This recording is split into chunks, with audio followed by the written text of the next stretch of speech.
when you look up at the sky at night at different times, you see the stars in different places. That's because they're all on the move.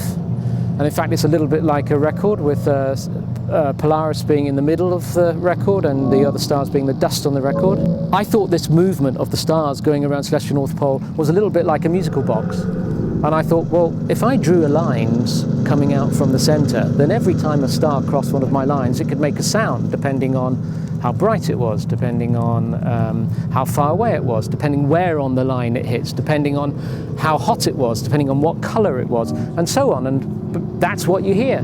The people present here and the tours that we've been having this afternoon, everybody has been absolutely gobsmacked.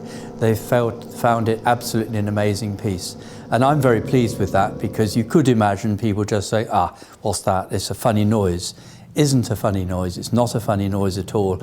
It's an interesting noise. It attracts people, and hopefully it will inspire people to think more about the idea that here we are on a planet orbiting a star, and above us are thousands and thousands of stars in our near universe that in some way are being represented by this personification of the stars using the aroundNorth composition. Well, we were talking a little while ago in front of the tour group about the creative side of aroundNorth and the problems and challenges that it has presented to the artist. Bringing astronomy and art together in this particular way is a brilliant way of demonstrating that.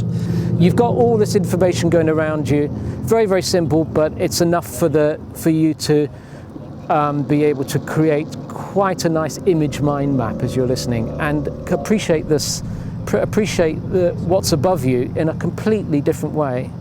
Bearing in mind that our first astronomical lesson is Twinkle, Twinkle, Little Star. And this piece says that they're not twinkling, they're huge, and they're not little.